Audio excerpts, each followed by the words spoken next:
in the land far away, where Hamlet lost his way, where the ghost shows no stopping. Oh, won't you join us in our hopping? Da da da da da. Can't you see that Horatio doesn't believe, and the darn ghost just refuses to leave? The mystery has not yet been solved, so observe and see that we know it all.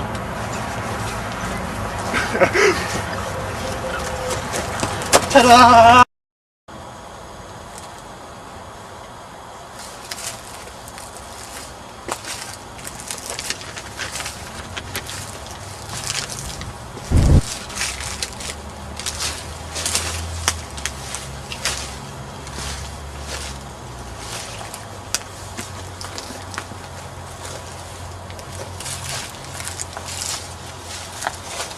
Who's there? Nay, answer me. Stand and unfold yourself. Long live the king. Bernardo? He. You come most carefully upon your hour. 'Tis now struck 12. Get thee to bed, Francisco. Forced relief, much thanks. 'Tis bitter cold, and I am sick at heart. Have you had quiet guard? Not a most stirring. If you do meet Horatio and Marcellus, the rivals of my watch, bid them make haste. I think I hear them. Stand ho! Who's there?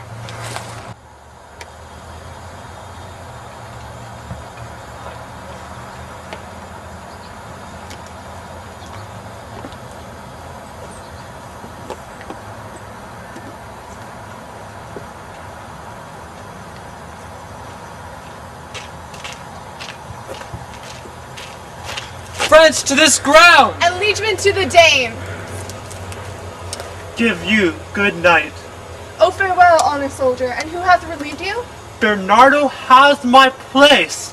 Give you good night.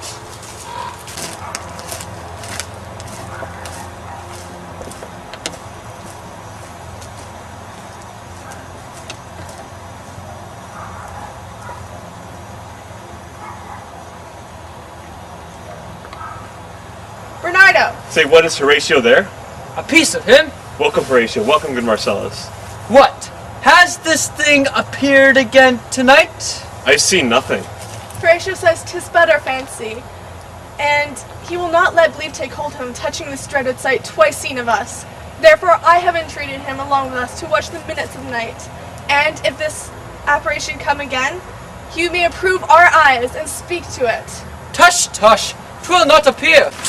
Sit down a while, and let us once again assail your ears, that are so fortified against our story, what we 2 nights have seen.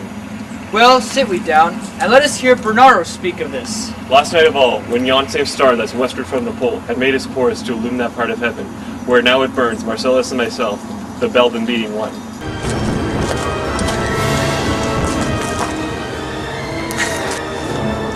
Please, break thee off, look where it comes again! Is it not in the same figure like the king that's dead? Thou art a scholar, speak to it, Horatio! Looks it not like the king? Mark it, Horatio. Most like, it hails me with fear and wonder. It would be spoke to. Question it, Horatio! What art thou that unsurfaced this time of night, together with that fair and warlike form, which the majesty of Barry Denmark did sometimes march? By heaven I charge thee, speak! It is offended! See, it stalks away. Stay! Speak, speak! I charge thee, speak!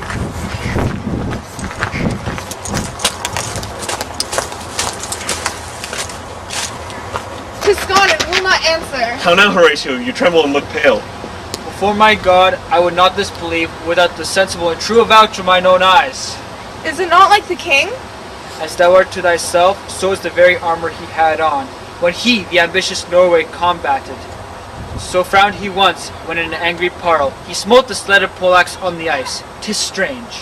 Thus twice before, and jump at this dead hour, with martial stalk hath he gone by our watch. In what particular thought to work, I know not, but in the grossest scope of my opinion, this bodes some strange eruption to our state. Good now, sit down and tell me who that knows. Why this same strict and most observant watch so nightly toils the subject of land, and this daily cast of brazen cannon, and foreign mark for implements of war? We're such impressive shipwrights whose sore task does not divide the Sunday from the week. What might be toward that this hasty, sweaty haste doth make the night labor with the day? Who is it that can inform me? That can I, at least the whisper goes so. Our last king, whose image even but now appeared to us, was, as you know, by Fortinbras of Norway, thereto pricked on by most emulate pride, dart to the combat in which our valiant Hamlet, for so this side of our known world had esteemed him, did slay this Fortinbras, who, by a sealed compact, ratified by law and heraldry, did forfeit with his life all those his lands, which he stood seized of to the conqueror, against the which a moiety competent was gauged by our king, which had returned to the inheritance of Fortinbras, had he been vanquisher, as, by the same comart, in carriage of the article designed, his fell to Hamlet. Now, sir, young Fortinbras, of unimproved metal, hot and full, hath in the skirts of Norway here and there sharked up a list of lawless resolutes, for food and diet to some enterprise. and carriage of the article designed, his fell to Hamlet. Now, sir, young Fortinbras, of unimproved metal, hot and full, hath in the skirts of Norway here and there sharked up a list of lawless resolutes, for food and diet to some enterprise. Hath a stomach in it, which is no other, as it doth well appear unto our state, but to recover of us by strong hand, and terms compulsative those foresaid lands, so by his father lost. And this, I take it, is the main motive of our preparations, the source of this our watch and the chief head of this post-haste and romage in the land. I think it be no other, but even so, well it may sort that this portentous figure comes armed through our watch, so like the king, that was and is the question of these wars. A mote is to trouble the mind's eye, in the most high and palmy state of Rome. A little ere the mightiest Julius fell, the grave stood tentless, the sheeted dead. Did squeak and gibber in the Roman streets, as stars with trains of fire and dews of blood. Disasters in the sun and the moist air, upon whose influence Neptune's empire stands, was sick almost to doomsday with eclipse, and even like precursor of fierce events.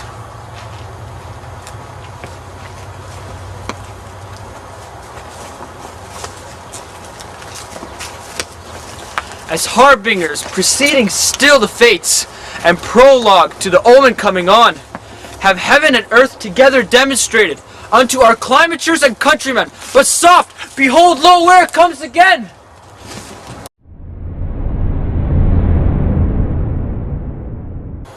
I'll cross it, though it blast me. Stay, illusion!